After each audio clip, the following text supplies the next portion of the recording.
this whole time. I apologize, guys. This whole time I wasn't even live. I just went over all of that. Um, Big news on the show tonight with the news. I'm going to go back and show you. Totally botched, totally dropped the ball, and wasn't even live during that first 3 or 4 minutes or so. But big developing story is that standout wide receiver Omari Harris has said that he's transferring to Miami. There's now rumors that maybe that's not 100% happening. Maybe he's going to throw his name into the transfer portal, and maybe there's other schools that he might look at. There's a lot going on with this Amari Harris situation.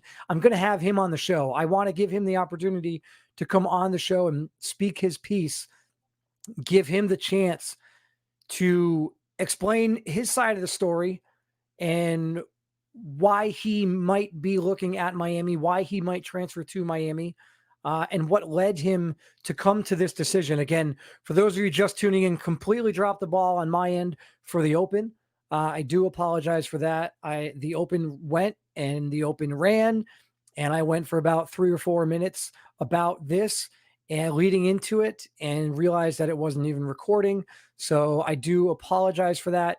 I'm sorry about that. You guys totally missed this. And for those of you that are watching it happen, like I do apologize. But huge developing story here. Amari Harris rumored to be transferring from TCU to Miami. The transfer portal has not opened yet, but I've also obtained information from a very reliable source close to the situation that Amari Harris is not the only big name player that's looking to transfer. Yes, you heard that correct. There are some other big names that are looking to potentially throw their name into the transfer portal, not just Amari Harris. What you guys don't know is I'm also going to have that person on the show tonight as well. So great show lined up. If you're catching the tail end of Auburn and Florida, make sure you tell everyone to come on over. Great show lined up. Without any further ado, Amari Harris, wide receiver for the TCU Frogged Horns, joins me on the show right now. Amari, how you doing, buddy? Good. You can hear me? I can hear you good, man. How's it going? Good.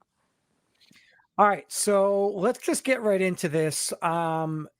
News broke a couple days ago. You were unhappy with your quarterback, Deotis Speller. What happened there?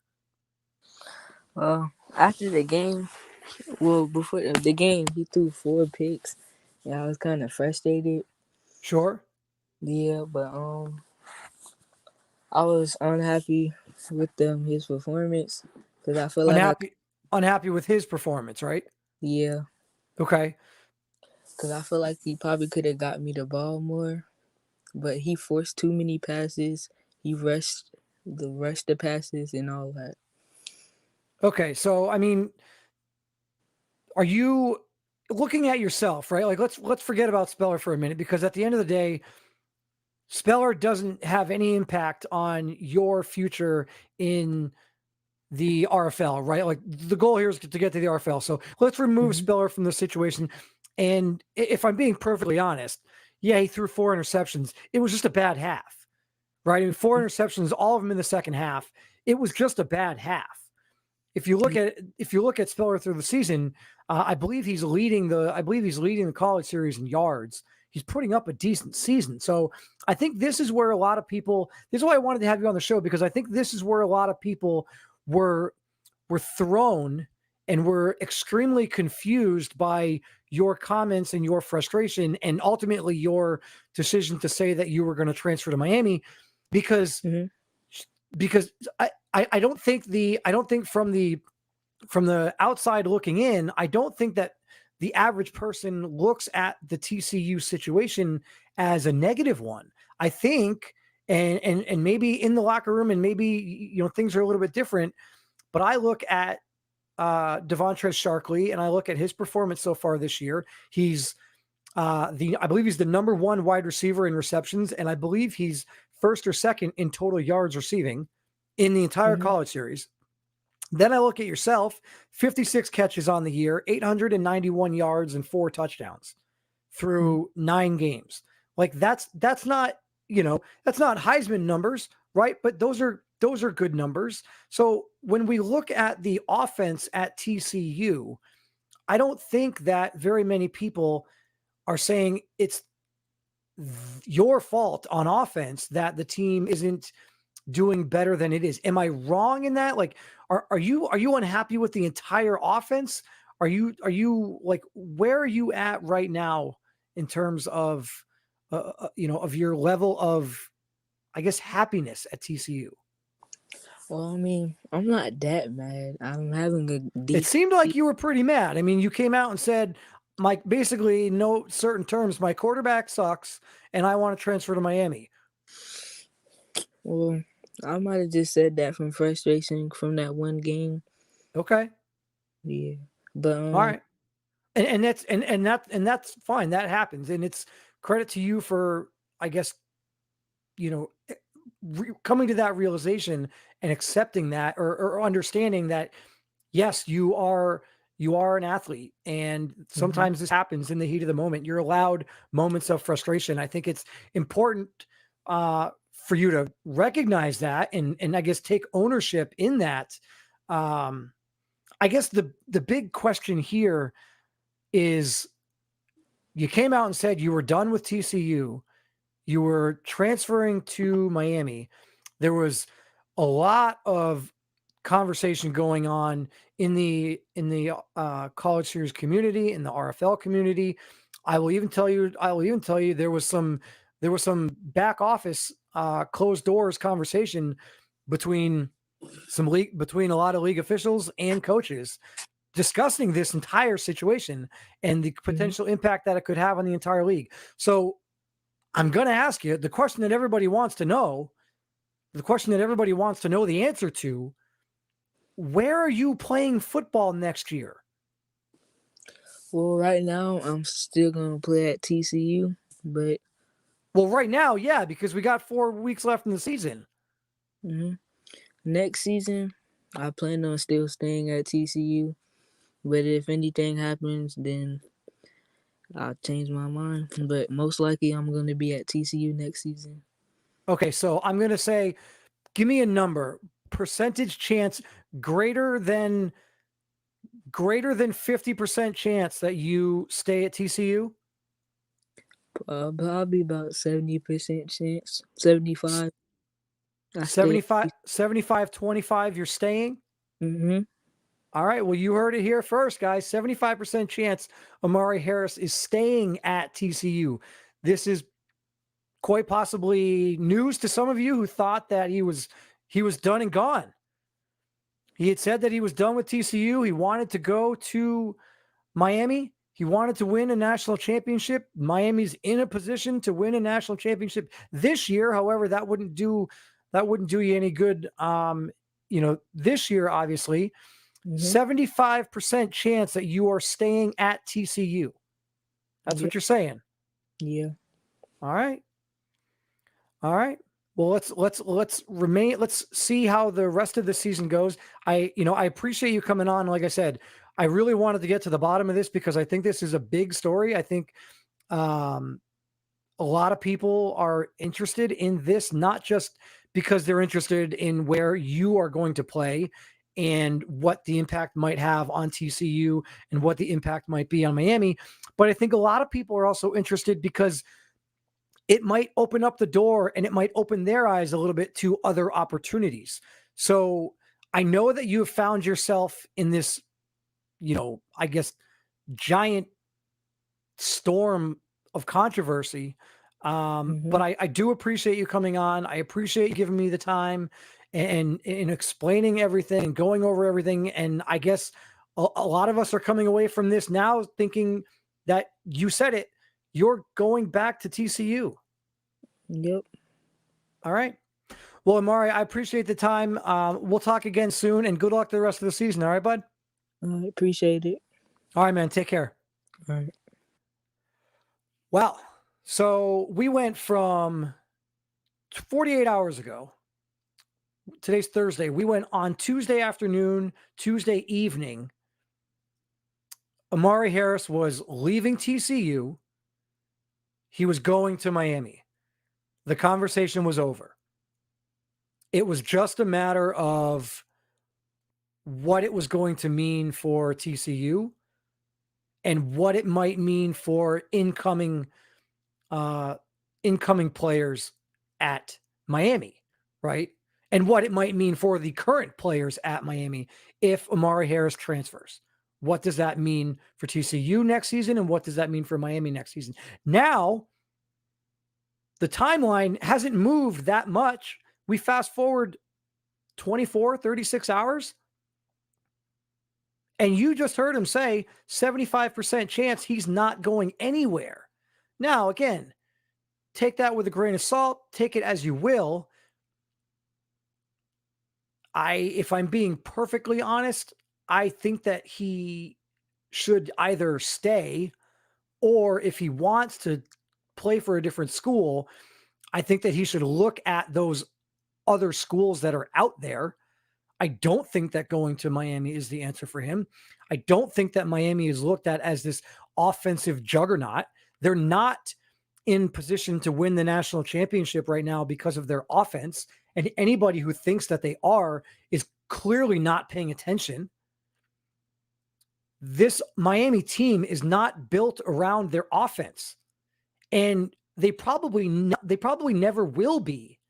So for my money, I don't see how it makes any sense whatsoever for Amari Harris to transfer to a school that's not really known for their production at wide receiver.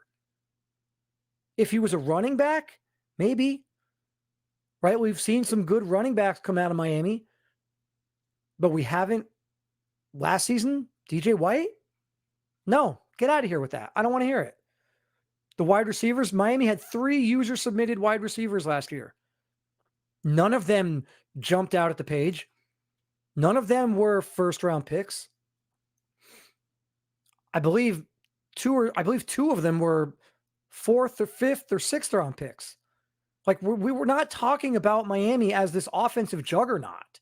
And I understand. Look, I mean, I can pull up the numbers, right? We've got the numbers right here, and I can show you guys. If you want to go to some other schools, there's some other schools that we can go to. Here's a list of all the schools right now in the college series.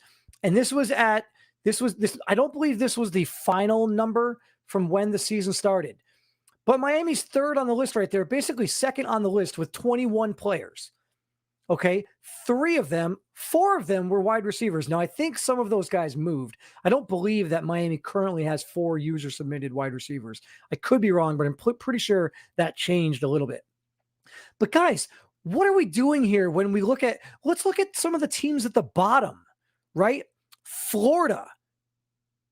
They are a top 15 team in the country. They have a chance to play for the SEC championship.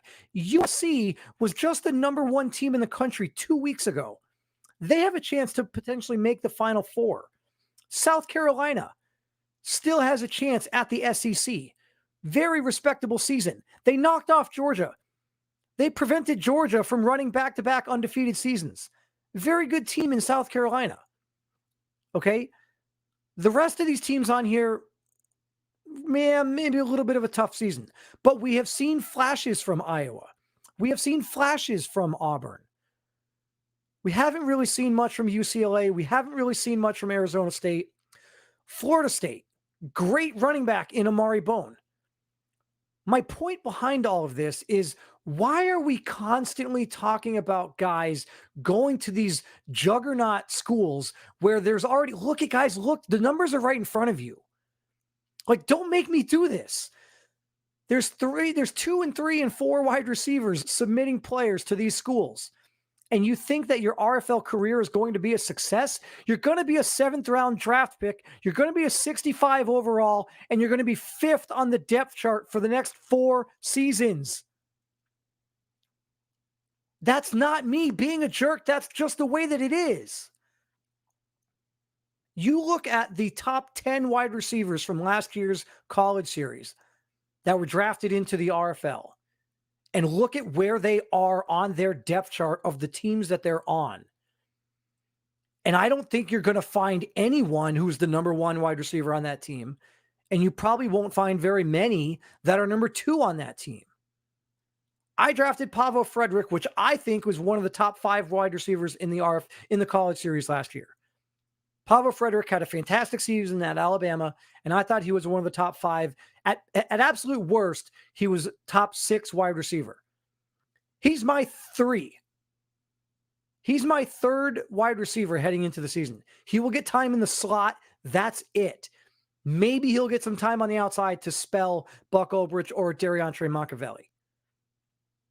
But that's it, guys.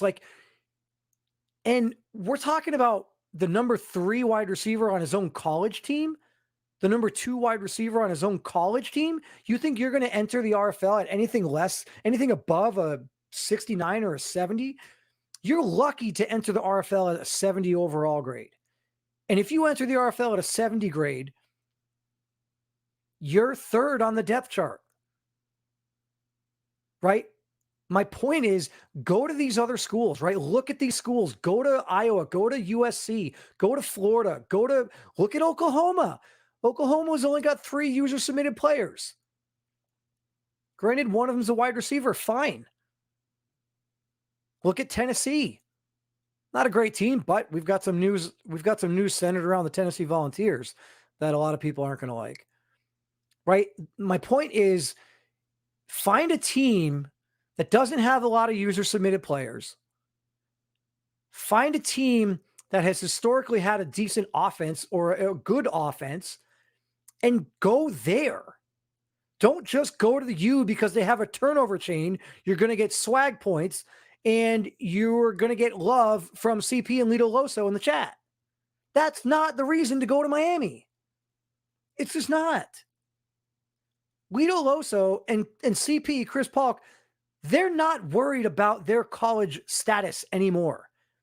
They were both first-round draft picks. So you can go to Miami because they recruited you. You can go to Miami because they told you it's going to be great. What they didn't tell you is that not a lot of first-round talent on the offensive side of the ball from Miami. Shout out to Amir Williams. Right? That's it. Miami is built on their defense. So Omari Harris, you want to go to Miami next year? Okay, fine. But I'm telling you right now, your draft stock is going to fall. And I'm the only one who thinks that way, but I'm pretty sure that I'm not. I'm pretty sure that if you polled the front office of every single RFL team, I think the majority of them would agree with me. We're not hating on the fact that you might want to transfer. It just might not be the best idea to go to a school that isn't very good on offense. They win games because of their defense. And even Miami offensive players will tell you they win games because of their defense. Okay? You can ask Hodge. He will tell you they're winning games this year because of their defense. He's having a nice season. He's not a first round talent. He's not getting drafted in the first round. He's the best player they have on offense. And I don't think anybody's going to argue that. He's the best player they have on offense, and he's not getting drafted in the first round. What are we talking about? Go to a school where you can succeed, you can develop, and you can further your RFL career. I know that's hard to think of because you're in the now. You're thinking in the now and in the moment. If you want to transfer, I'm all for guys transferring, but transfer to a good situation. Don't transfer to a Dolphin situation. Right? Let's take a look at the chat real quick. I haven't had a chance to. I know it's been blowing up, so I appreciate it. I see Anthony Fry out there, D'Lo, CP. Okay. I still care about my college days. I'm proud of myself. Yes, absolutely. So here's CP in the chat. I still care about my college days, and I'm proud of myself. Absolutely. 100%. Those days are going to be that was the introduction that you had to the RFL, playing in the college series. But guess what, CP? The time is gone. And don't kid yourself. These players on the offensive side of the ball coming into Miami, they're not the ones that are carrying the team that you pass the torch down to. But you and Lito Loso pass that torch, right? But who did you pass it to? Who did you pass that torch to at Miami? Because I'm telling you, you didn't pass it to anyone on offense. And if you did, then that's a separate conversation that you need to have in the locker room. I see we got Mitch in the chat. I agree, Dunn. Not sure what Mitch is agreeing with there. I think probably the conversation that I had about transfers.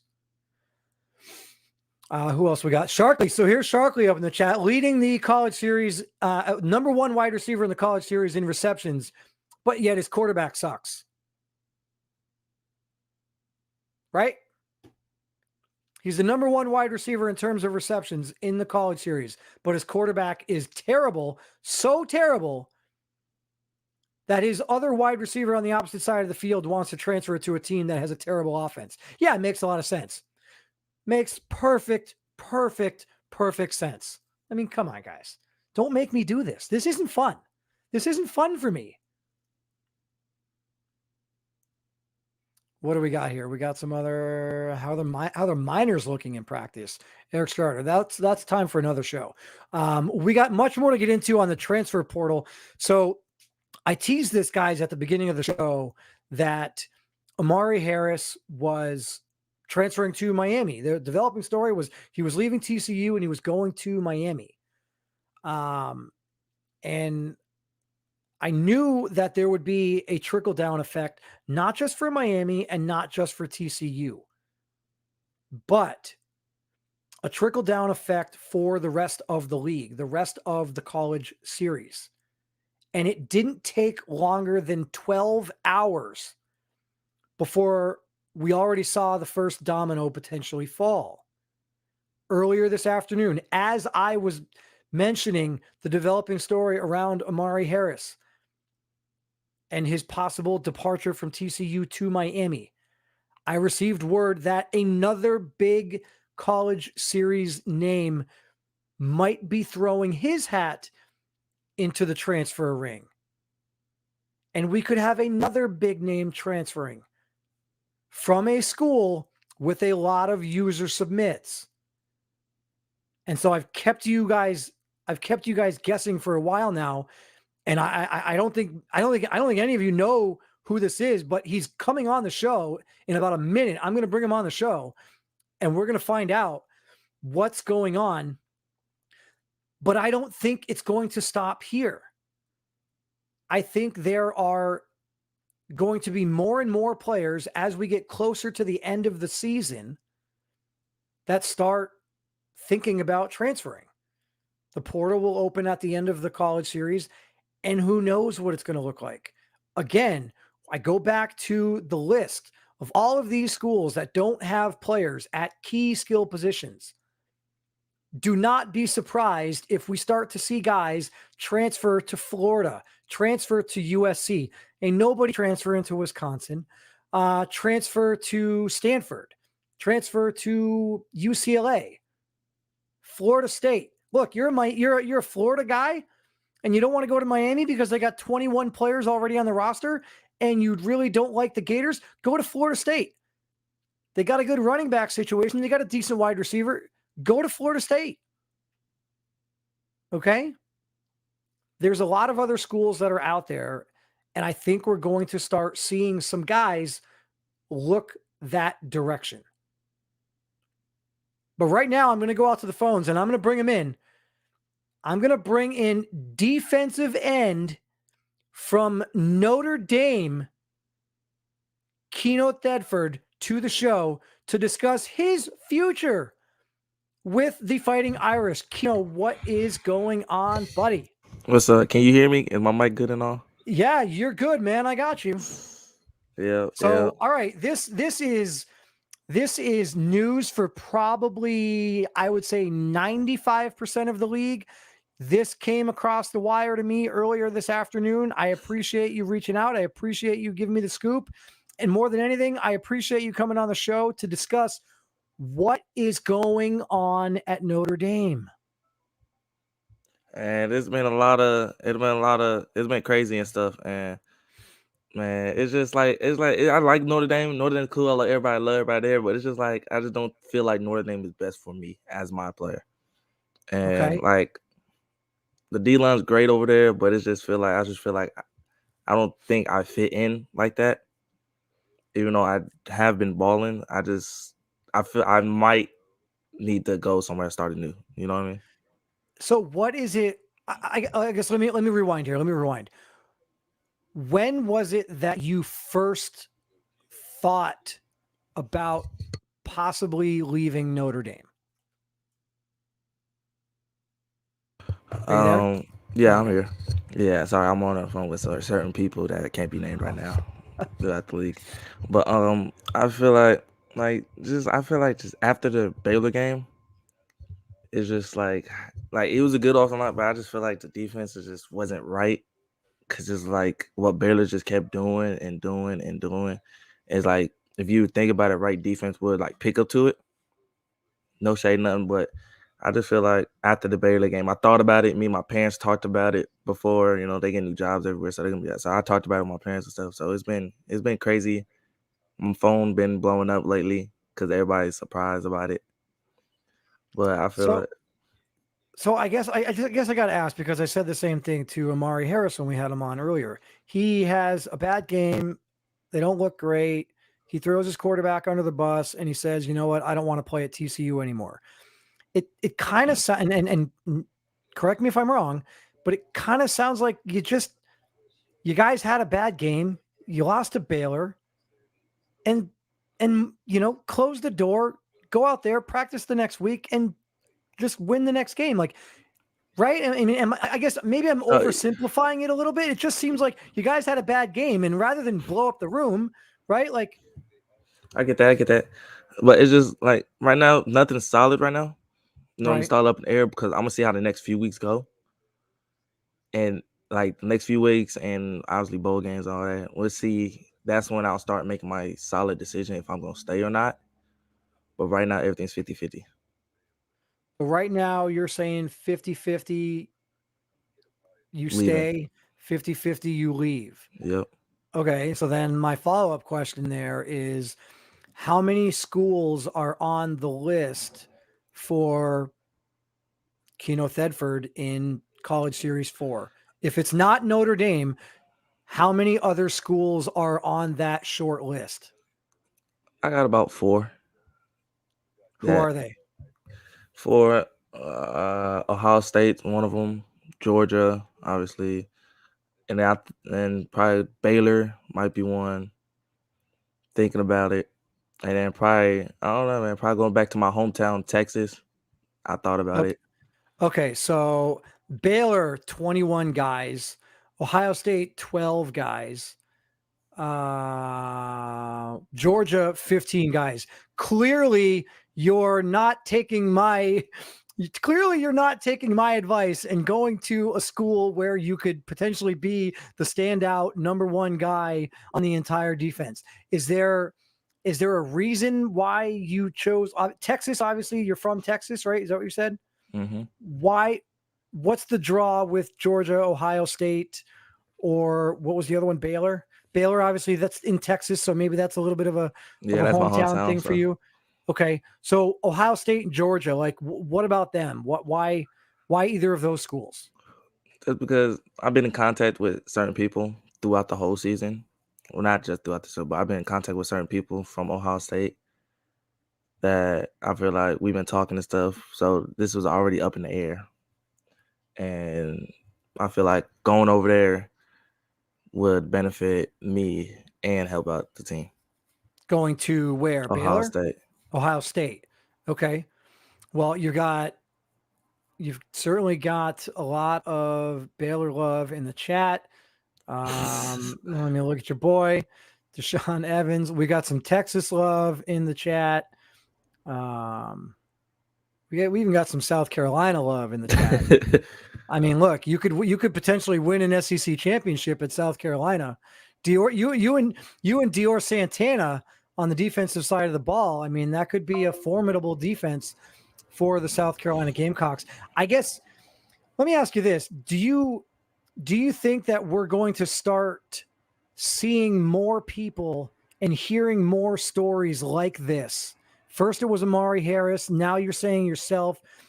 Do you think this is just the beginning and we're potentially going to see a big chunk of players leaving, or do you think this is just kind of an isolated incident between you and Notre Dame and Amari and TCU? I feel like there's gonna be a lot more stories going on. I'm still getting schools added to my list, and I feel like a lot of people's gonna start thinking about it really, and they're gonna really do that and start transferring stuff, start adding people to these schools. Oh, or not even just not might not even say it out loud, but they're gonna keep it in the closet. Start thinking about transferring stuff. Boy, Omari Harris, but yeah. So What are you most looking forward to the rest of the season? just seeing how everything plays out. In what regard? Like seeing how my dude does, obviously, but also seeing how defense does, seeing how the whole team, how others' old teams are, how's people's attitude, because people's attitude might change throughout this since it's starting to get towards playoff time and stuff, and people's feelings might be different. So I want to see watching how people's attitude and stuff like that. Let's hypothetically throw out, you guys win out. You got a big game against North Carolina in a couple weeks, right? Mm-hmm.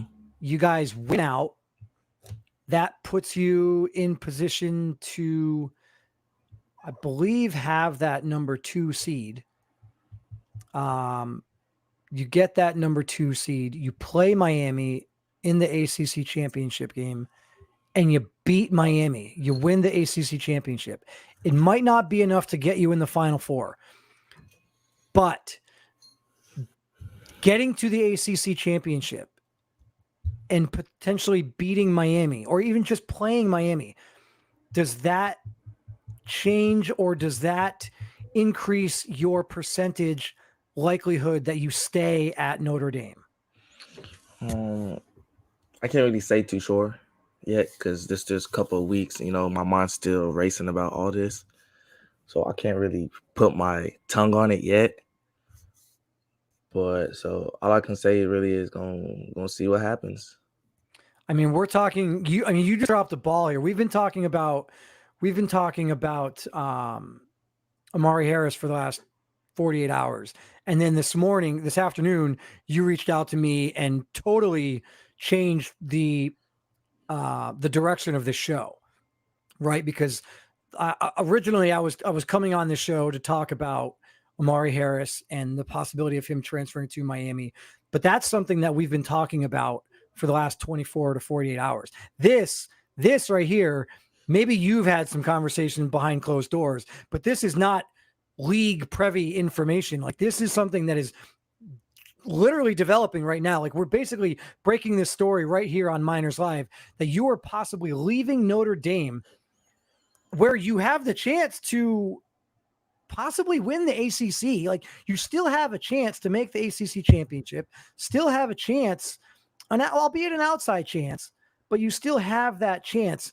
But it just comes down to the fact that you've kind of felt, like you said, a little unhappy with the way things are going at Notre Dame, and feel like you might be better suited at a different school, right?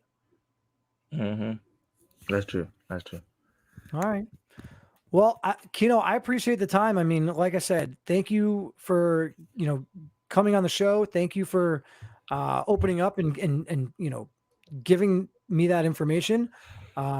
Certainly makes for a great show, and like I said, totally changed the direction of where I was going to go with tonight's show. So I do appreciate you and your candor, and I do appreciate you coming on the show. If there's anything I can do throughout this process to help you out at all, let me know. Obviously, we want you guys to do what's best for you. We want you guys to do what's best for the league. And so if there's anything I can do, feel free to reach out and let me know. For sure. Now I gotta go, make a call to my boy Amari Harris and talk about some things. Uh-oh. What is going on? You guys are both going to leave, and you guys are both going to go to Florida State, right?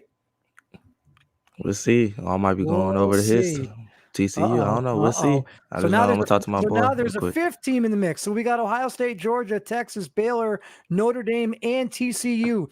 6 teams, guys. 6 teams potentially fighting for the services of Keno Thedford, the star defensive end. 6 teams. Ohio State, Georgia, Texas, Baylor, TCU, and Notre Dame. Will he be playing for a different team next year? It could happen. You heard him say it. 50-50, right, Keno? 50-50.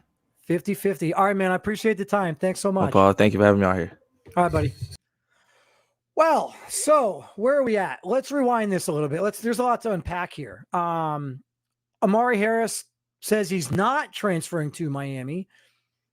He's 75% staying at TCU. Then, no sooner do I put that information out on my Twitter that he's going to be on the show, right? I reached out to him last night. There was a lot of conversation about this last night. I reached out to Omari Harris last night and asked him, hey, I want you to come on the show. I want to give you open forum. Give me this exclusive opportunity to bring you on the show and talk to you about this situation and what it means for you, what it means for TCU, Miami, and the rest of the college series. And he said, absolutely. And so I appreciate Omari Harris coming on, speaking his piece from his perspective. Many of you might not agree with it, right? Look at this. Sorry, I'm getting distracted here, but we've got some juice right here. Eric Strotter, standout alum from Florida State. Whoever goes to Florida State, I'll buy you a car. I don't know how much Matchboxes go for these days. When I was younger, when I was your age, they probably went for about $2 or $3. Hell, I don't even know if those are still a thing. But Florida State's out there. Strotter vying for Florida State. Omari Harris, you want to be a standout wide receiver? Go to Florida State. They've put some in the league. You want to be a standout defensive end? Keno Thetford. You can go to Florida State. You might have to fight Omari Harris as to which one of you gets the car, because I don't know. I mean, look, Strotter's my boy and all, and he's making some money in the RFL, but I don't know if he has enough money to back 2 cars to both Keno and Amari. But it's little things like that. If you guys don't think that a team like Florida State could get 2 guys just like that and suddenly become a decent squad in the ACC, you're kidding yourself. You're kidding yourself. It doesn't take that much. Look at USC. They've got one guy. He's on the defensive side of the ball. And for the last 10 weeks, we've been talking about USC having possibly the best quarterback in the league and the best running back in the league. Neither one of them user submitted, both generics. But all everyone wants to do is go to a school with 20 other people. And I never understand why.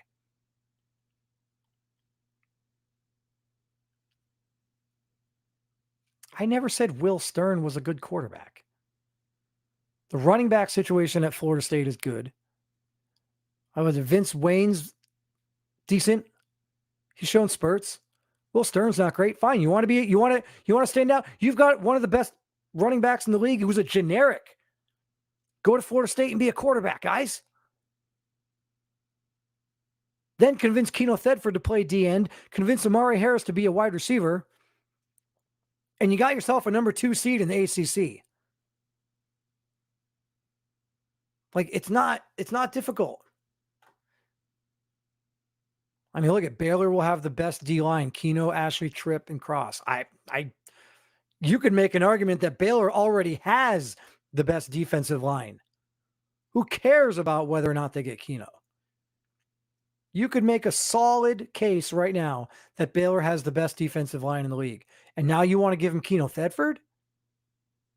But just remember, having the best defensive line in college is great for college.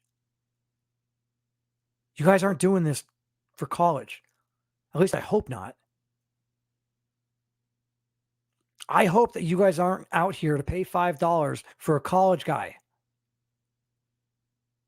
I wore my special Miami polo tonight just for you, Lito. I did.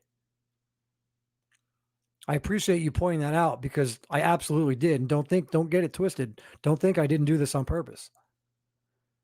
Because I have been very vocal about certain people, certain players, and certain teams when they don't perform the way they're supposed to. I was very vocal about Miami last year and how astonished we all were at how bad they looked at times. I was not giving them 1, 2, 3 team in the country love at the beginning of the year simply because they had 21 players. They lost. They lost their first game. You lose your first game of the year, it's going to take you a while to get to a point where you can even be mentioned in the same breath as the top 4. See, and again, this is the thing. I've been trying to tell you guys for so long on this show. It's never about me liking or disliking anyone or any particular team. It is always about me being open and honest and giving you my opinion based on what I am seeing.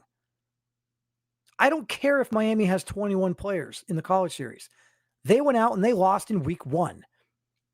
And then in week 2 and week 3, every single one of you Miami players questioned me on why I didn't think you were a top 3 team. Well, let's see. Because you lost. That's it. There's no other explanation. You lost the game. Yes, it was a non-conference game. Yes, it was the first game of the year. Yes, it was to a good Alabama team. At the end of the day, you lost. Now, all that being said, you haven't lost a game since. So yeah, I'll wear my orange polo. And I'm wearing my orange polo for a reason. And you're going to find out that reason later on in the show. I'm not wearing my orange polo for Florida, who may or may not still have a chance to win the SEC. I'm not wearing my orange polo for Oklahoma State. Although, maybe I should be wearing my orange polo for Oklahoma State or my orange polo for Tennessee, because for those of you that did not see, the problem with the auto sim for week 10 for some certain teams, here it is. West Virginia falls to Oklahoma State and North Carolina falls to Tennessee. We're talking about the same West Virginia team here. This is the same West Virginia team that was number 1 team in the country. Every single person outside of a player at Miami, a player at Ohio State, and maybe a player at Georgia, because most of them are delusional, felt like West Virginia was the best team in the college series. I guarantee you that if we played that Bama game on the current settings we got now, it's a whole different outcome. I mean, I don't disagree.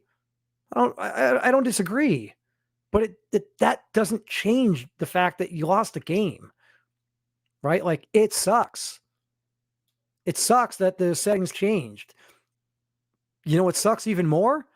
West Virginia loses a game because there was issues with the mod, and they lose to a team that they would have never lost to. West Virginia beats Oklahoma State 99.5 times out of 100. Let that sink in. UNC beats Tennessee 85 times out of 100. This sucks for West Virginia and UNC. Losing to Alabama week 1, come on, Amir. Who cares? You haven't lost a game since. You're still worried about what happened in week 1? I'm simply saying I can't call you the number 1 or number 4 team in the country in week 2, 3, or 4 when you've already got a loss and half the league is undefeated. Yeah, I know that at the end of the season, it's all going to play out. But you guys need to know that too. You need to realize that everything is going to play out. It doesn't matter where I have you ranked in my top 10 for week 11, which I'll get to you in a couple minutes here. I'll give you the top 10. And again, they're broken down the final 4, the 4 teams on the outside, the first 4 out, and then 2 teams that are at the back end of the top 10, kind of in the hunt, but the pickings are slim at this point for their chances to get to the final 4, certainly get to the national championship. Maybe those teams have a chance to get to their conference championship, but they would certainly have to win their conference championship to even have a chance at being mentioned in the Final Four. But again, I will have that top 10 for you here in a minute. But I just really want to get back to the whole Miami. You Miami guys right now are shocked and appalled that I'm in here praising you because you don't understand. Because you think that I hate Miami. It's just not the case.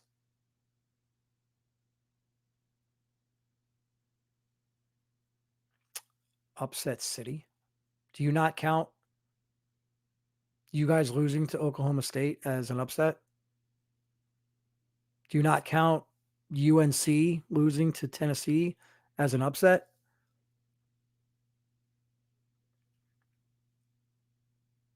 That's a pretty big upset. We're talking about what I had as the number 3 team in the country, your number 3 team in the country, losing to an unranked, mediocre Oklahoma State team that has trouble in their own locker room, has a running back who throws his quarterback under the bus, can't find the open receivers enough. That Oklahoma State team, you think that losing to them is not an upset? I think you're in the wrong room if you think that you guys losing to Oklahoma State should have happened. Upset City is an understatement. And it's unfortunate and it sucks. But it is what it is. All right, so without any further ado, I'm going to get right into it. We're going to get into the top 10, right? We're going to have the final 4. I'm going to get you my final 4 if it were to start right now. The first 4 teams out, and then the final 2 teams at the tail end of the top 10. Maybe they have a chance. They probably don't.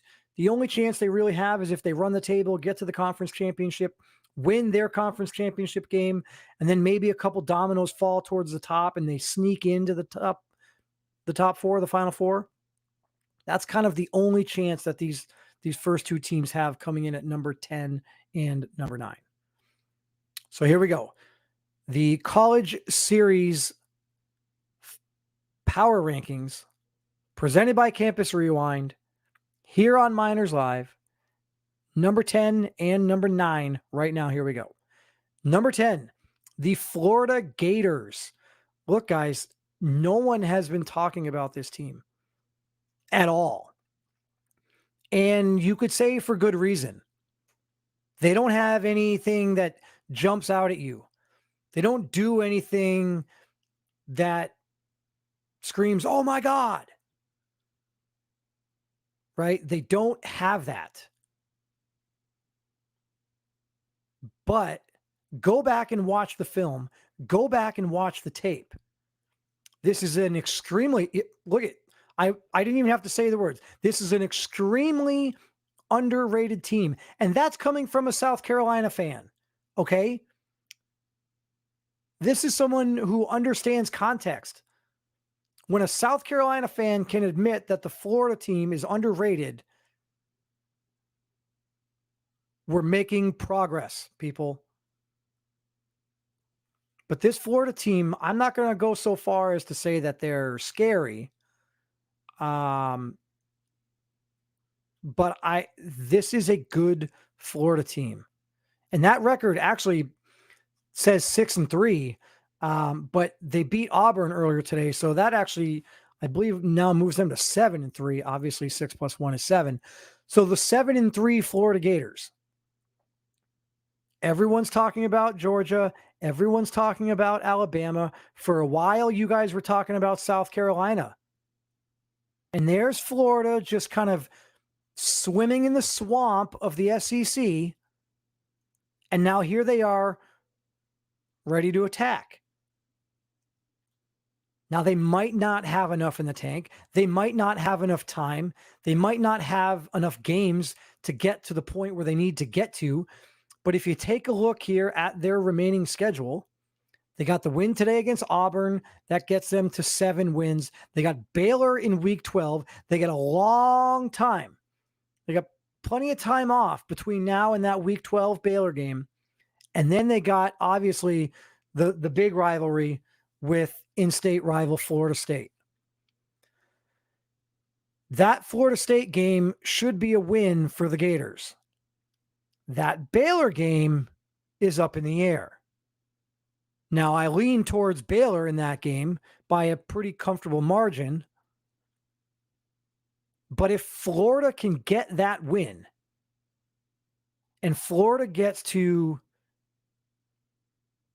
9-3, they've got a chance. It depends on what happens with Alabama ahead of them, but they still have a chance at that SEC championship game. And again, like I said, these teams probably aren't making it. Don't get any of this misconstrued. Don't get it twisted. I don't think that Florida is going to make the Final Four. But what did I say? I said these two teams at the tail end have a chance, have an outside chance of getting in, but they've got to they probably have to win out, get to the conference championship game, and win their conference championship game. If Florida wins out, they have a chance to get to that conference championship game. And that's all you can ask for. And the way we've seen Georgia playing this year, you're going to tell me that Florida can't beat Georgia on a neutral field? Of course they can. Sure, Georgia beat them earlier this year. It was a close game, guys. Yes, Georgia beat them. But it was a close game. Florida has an outside chance, and then there's UNC. UNC, tough break today. Tough news with the loss to Tennessee. It really does kind of put a damper on them. Fortunately, and this is the big, I guess, good news, silver lining, if you're a Tar Heel fan, it wasn't a conference loss.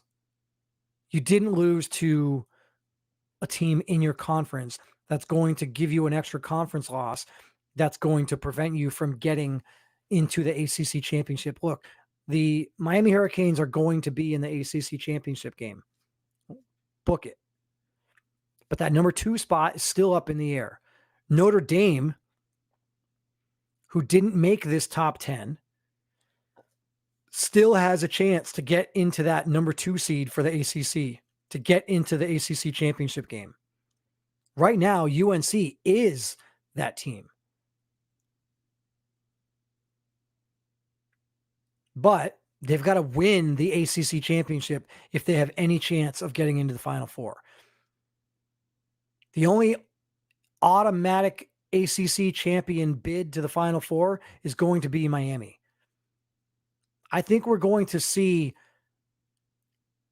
a lot of controversy if these favorites, the number 1 seeds in their conference, go to the conference tournament, the conference championship, and they don't win that game. Let's look at it for a minute. Georgia is the number 1 seed in the SEC. If they don't win the SEC championship, what does that mean for the SEC and the Final Four? Miami, if they go to the ACC championship and they lose, does that knock them out of the Final Four? The Pac-12, if USC goes to the Pac-12 championship and loses, are they out? The Big 12, West Virginia or Baylor, whoever it is, if they lose, are they out? And if those teams are out, who's in at that point? Who are the teams that are in? Let's hypothetically throw out a scenario. Actually, you know what? We'll do it after we reveal the rest of the rankings, because this is good. And I want to get you guys in on this because I think you guys would have a lot to say about this. But let's get back to the top 10 here. The first 4 out. Numbers 5, 6, 7, and 8 in the power rankings. Number 8, USC. Number 7, Alabama. Number 6, Georgia.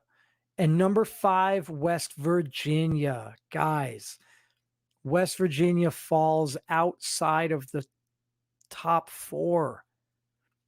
They're now on the outside looking in, all because of an unfortunate loss to Oklahoma State. But yet somebody wanted to come on the show and say that that wasn't an upset. Okay. West Virginia falls to number 5 with the loss to Oklahoma State. The good news for West Virginia, they've got time. They've got Texas next week. Then they've got a bye. So they should win. Then they're idle. Some other teams, while they're on the bye, will probably lose. That will help them. And then the last game of the year, West Virginia has Georgia. So in a minute, we'll see what the Final Four looks like right now. But don't forget, the last week of the season, we've got West Virginia versus Georgia.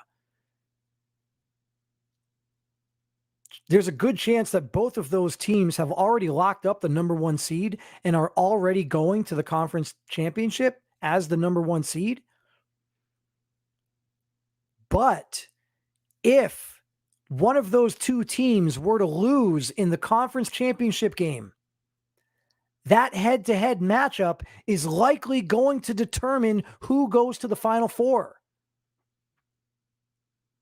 That West Virginia-Georgia game, mark my words, that West Virginia-Georgia game, the winner of that game goes to the Final Four. Because the winner of that game, even if they lose their conference championship, I still think is in position to go to the Final Four. And the winner of that game will have such a big win under their belt, and recency bias will kick in. It's very easy to forget big wins from week 2 and week 3. Just ask Alabama in week 1 when they beat Miami. It's very easy to forget. Nobody is going to forget the winner of that Georgia-West Virginia game in week 13. Because 2 days after that game, I'm going to come on here and tell you what my Final Four is. And then the day after that, we're probably going to get the actual Final Four. We might actually get the playoff reveal days after that game. Well, no, we won't, because the conference championship, right? Sorry about that. We'll have conference championship week, and then we'll have the official Final Four. But mark my words, West Virginia and Georgia, the winner of that game is in. That game right there is basically a playoff game. You win that game, you go to the Final Four. And I don't know if there's anyone that could argue that. And I know it's shocking, right? I know there's shock in the chat. West Virginia at number 5. I get it. Guys, you may not know this, but earlier today, they had the forced loss. Not the forced loss. They had the forced sim, and they lost to Oklahoma State. Now, I'm not going to knock them for having a bad loss because Oklahoma State is a bad loss. I'm not going to knock them further than I should because you lost to a terrible team. Because it was a loss in the fashion that it happened. That's unfortunate to them. And no one here thinks that they would have lost that game. The only question is, would they have won by 10 or 20? Or maybe even 30?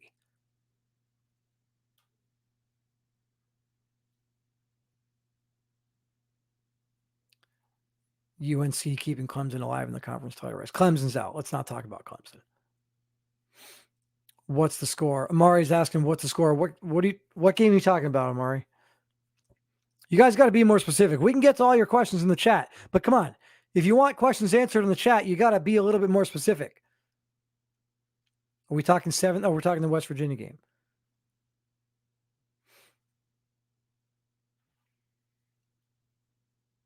Right? So West Virginia falls to number 5. But that week 13 game is going to determine one spot in the Final Four. But right now, let's talk about the Final Four right now. Let's not get too far ahead of ourselves. The Final Four right now, here it is. Number 1, Miami. Here you go, boys. It's your time to shine. The Miami Hurricanes, 8-1 on the season. 8 straight wins after a week 1 loss to Alabama. Congratulations to the Miami Hurricanes. Right now, the number 1 team in the country and my number 1 seed if the Final Four were to happen today. In at number 2, Oklahoma Sooners. Number 3, the Ohio State Buckeyes. Many of you might be wondering why they're still in the top 3. I don't think that losing to Oklahoma is that big of a loss to them. And if you remember, I had Oklahoma at number 5 last week. So this was a matchup between what I had as the number 1 team in the country versus the number 5 team in the country. The number 5 team jumped all the way up to number 2 with the victory. I'm not going to knock the number 1 team that far down the ladder for losing to a team that I now have at number 2. So Ohio State stays in the Final Four at number 3. And then I think probably the biggest name, the biggest one here, this is the one that probably jumps out at a lot of you, is the Baylor Bears. We have been talking about West Virginia as the team to beat in the Big 12 all season long. West Virginia, West Virginia, West Virginia. Guys, this Baylor team is good. So good that the star defensive end at Notre Dame is thinking about transferring and going there. And let's not forget, here's a great point. The only thing separating Baylor and Miami right now is a blocked punt in week 1 that shouldn't even have happened. Up until this point, Baylor could say that they had the worst loss in terms of game AI. That has now been taken, and that honor belongs to West Virginia because they would have never lost to Oklahoma State. But as far as in-game AI, Baylor's loss takes the cake. Otherwise, they're 8-1. And we're talking about who's the number 1 team, Baylor or Miami. No one has been talking about Baylor. Certainly not talking about them as one of the best teams in the country. Nobody outside of Baylor's locker room has thought of this team as the number 1 team in the country. And I don't have them as the number 1 team in the country, but you'd be hard pressed to find a team playing as good as they are right now. They've got 2 losses on the year. Like I said, one of them, a botched punt that should have never happened. The play should have never even been called. The ball should have never even been snapped. The clock should have ran out. Baylor should have won the game. And then the only other loss that they have was West Virginia.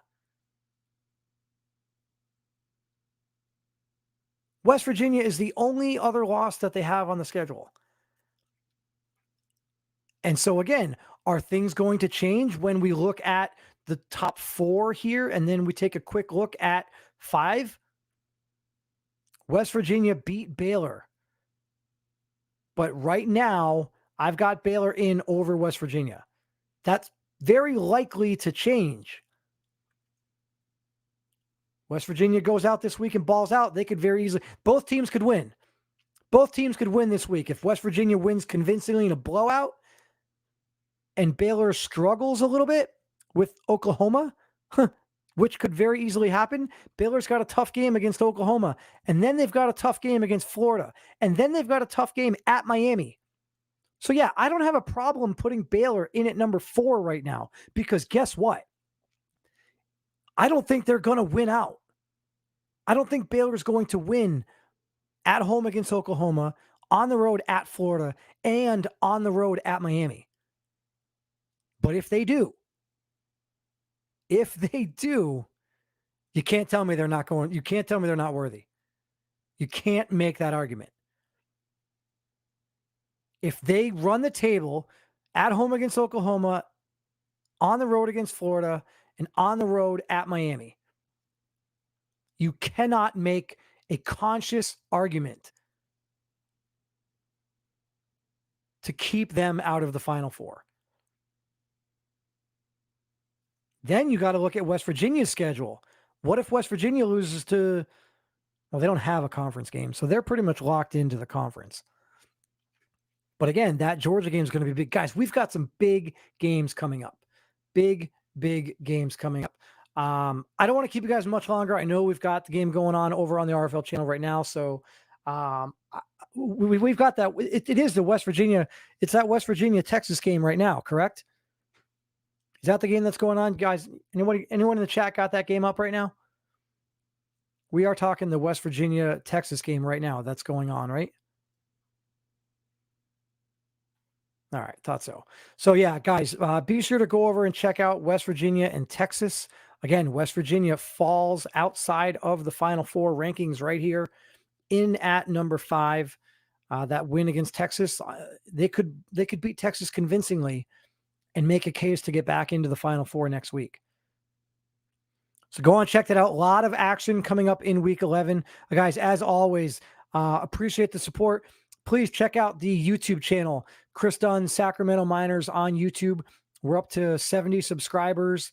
Alvin Mack asking, do I have any locks for the week? I'm going to do those. I haven't had a chance to look at the full schedule yet. I don't believe we have the spreads. I believe with the issues that we had for week 10, the spreads weren't out yet. I don't have the spreads on all the week 11 games. So until I get those spreads, I can't give you my locks, but I will, if I get those spreads in time for whatever games are remaining, I'll try to find my done deal. And I'll get you those done deal locks for the week. I'm going to do that for you guys every week. So I don't know if you guys are betting at all. You're betting your reloads on those games, but you should be doing so. And hopefully, my done deal locks will give you a little bit of advice, maybe give you a little bit of thought, but go out there and bet. You don't have to bet a bunch of games, guys. Just bet one game. Bet a couple hundred reloads. Earn those reloads. Build your player. Get to the RFL. No one cares about college success. You want RFL success. So I will, Mac, appreciate you calling me out on that. But yes, I will get those once we have the spreads. So keep an eye out for that. I'll probably just do that. In a separate video and post that to the community. But great question. And again, guys, anytime you have thoughts, comments, concerns, questions, feel free to hit me up on Discord. You can follow the team Twitter at MinersRFL on Twitter, Instagram at MinersRFL. And again, the YouTube, 70 subscribers right now. Please, if you haven't hit that like button, that would be fantastic. Also, subscribe. If you know anyone that doesn't currently subscribe, get them on board. We're 30 subscribers away from somebody getting some free RFL swag. Yes, I will buy some RFL swag. Somebody will get a t-shirt once I hit 100 subscribers. So, again, shout out to everyone. Again, Omari Harris, 75% chance staying at TCU. Keno Thedford, 50% chance he's leaving Notre Dame. Guys, huge stories surrounding the college series. But right now, head on over to the RFL YouTube channel and catch the end of that Texas-West Virginia game. Remember, West Virginia needs to win big if they're going to get back into the Final Four. Otherwise, one of those 4 teams has to lose out or lose this week. All right, so again, thanks, everyone. We'll catch you next week. I'm not sure if I'm going to be able to do the Tuesday show with the holiday week. There will be some traveling, so I'll do what I can. If I'm not able to do a full show, maybe I'll just do some short videos and get them posted in the community. But as always, guys, appreciate the support, appreciate the love, and go enjoy West Virginia and Texas. Take care, everybody.